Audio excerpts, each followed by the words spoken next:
Yeah, I'm gonna tell you about another gun battle I got into. Before I do that, I just had to remember something when I was a little bitty kid, and I want to get that on record.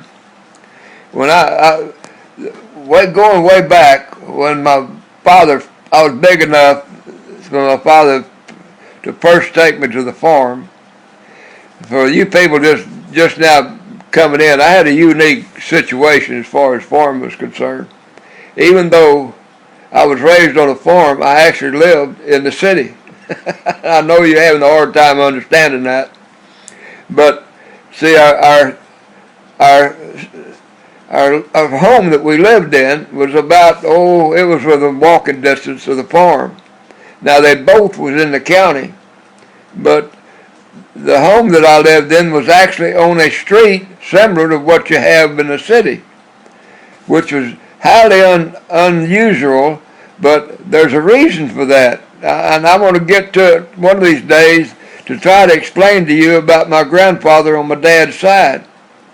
He had money, and we don't know exactly where the dickens he got that money.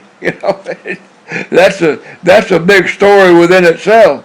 But that's how come we lived kind of in the city, which was in walking distance of the farm, was that he put up a two-story house, and when he came down from Paris, Texas, down to Dallas, he put up a two-story house, and then he built homes for all his children.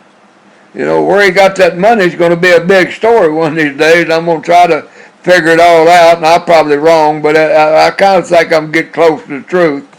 But at any rate, I want to talk about when I was a little bitty kid. The first thing I kind of remember, I must have just gotten old enough to walk because my dad had me out there on the farm, and we had a person working and driving tractors. The first tractor I ever saw on the farm it was called let me look at it. It's called a Fordson. It was a Fordson tractor. It had big, wide wheels on the back, and God, they was at least maybe 8 inches or more wide, and they were open on the inside. And a lot of times when you dig up the dirt and you plowed there, he was plowing something. I don't know. I'm too little to know. I was too little to know what the heck they were doing. But my father was there, and I was playing around. And when the tractor would go down to the end of the row and it would come back, I would take some moist dirt. This is black dirt farm that we lived on. I would take some of that black dirt, a big handful of it, and I'd throw it inside them wheels on that Fordson tractor. And then that tractor would go down to the end of it would go away from us. You couldn't hardly see the darn thing at the other end of the row, and you certainly couldn't hear it no more. The sound would be gone, but you could hear it when it was coming back.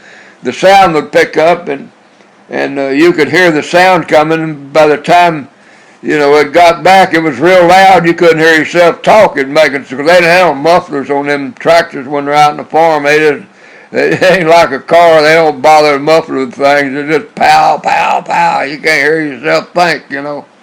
But anyway, what I was going to say, after I throwed that big handful of that black muddy, it wasn't muddy. It was just wet black dirt.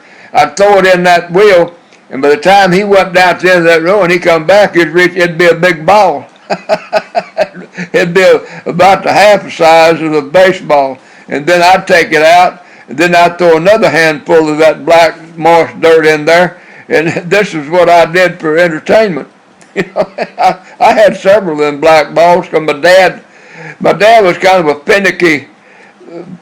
He liked to watch people that I don't know what the guy was doing, but I'll almost bet he was planting something. I bet because just digging up rows and plowing stuff. My dad wasn't that. I know for a fact because he watched me when I later on in life when I was doing things. But if he was planting something or if he was paying somebody to plant something, he watched them very close because if your livelihood depended on how deep you planted that stuff or how much dirt you put on it, and your livelihood depended on it, you're going to be real careful that somebody does that right. But of course, the guy driving the tractor, he didn't give a darn because He just going to get paid for what he was doing. So that's why my dad sometimes, he would walk behind that darn tractor. And see, the tractor itself doesn't have the plows or planters on it. The planters are pulled. It's another machine all by itself, and it's being pulled by that tractor. So my dad would walk behind that planter to make sure that planter was digging them holes. See, farming, I don't know that much about it, but I know this much because I heard my dad talking about it. That when you plant certain seeds a certain depth, and you cover them up with, you don't cover them up with too much water, and you make sure they're not too close to the top. You watch that stuff, boy. My dad was very particular about that. He would walk behind that planter all the way to the other end, and all the way back, and then he would get it, and he would do that till he got that field planted, because if it was important to him. Meanwhile, I was sitting there making round dirt balls. I just had to tell you about that. I don't know why that comes to my mind. See, when you're that young, God, I just got out of diapers. And when you're that young, it's awful hard. For me, I don't know, maybe the rest of the world, I may be the only one. But boy, it's awful hard for me to remember back when I just got out of diapers and anything had happened to me. It's real sketchy. But I remember that, mainly on account of that Fordson tractor. It was kind of a old-timey tractor type thing. I hadn't seen many of them like that. The one we had, probably the only one I think I ever saw. It had them iron wheels, and they were about 8 to 10 inches wide, and they were open. And you could put mud inside it, or wet dirt inside that wheel, and if it went down to the other end, it'd come back and make a ball out of it. That's what I was doing. And every time he would come back to the end where I was at, I'd reach in there to get them balls, and I'd throw in another handful of that black wet dirt. Heck, I was just a little kid. That's probably the first time I was ever. Well, it'd been one of the first times I was ever out to farm. It's kind of, when I talk about being brought up on the farm, it makes it kind of difficult for some people that might read what I'm having to say, which I doubt very many people are going to do it. I really don't care. I'm going to put this down anyway. But you would wonder why I say I'm raised on a farm when I live in the city, But there's an explanation for that, and it's very simple, but it's very hard for people to kind of. I would think, I don't really know. Maybe you understand it better than I do. I don't know. I'm not trying to say that I got more smarts than anybody else. I'm just an old country boy, but. It's kind of unique in the fact that being an old country boy, I worked around college-educated people, even though I flunked out of college. I think I've tried to explain that and what happened to me and how I managed to do that through some of these little talks. See, I'm going to reiterate here again. I don't know if I pronounced that word right or not. I don't really care whether I did or not. I'm going to say it again. Reiterate, is that what it is? In case I said that wrong and you don't know what I'm talking about, I'm going to say it again. But the thing of it is, here's the thing.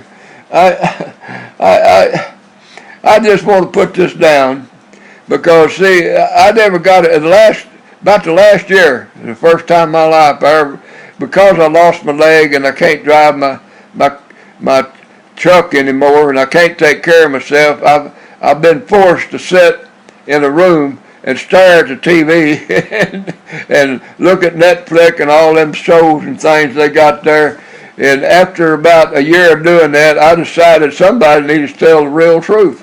And, I don't know if I was normal or if I'm raised like a lot of other people or not, but I know damn well that I wasn't raised like they talk about these people being raised on these shows. That's all a bunch of hooey.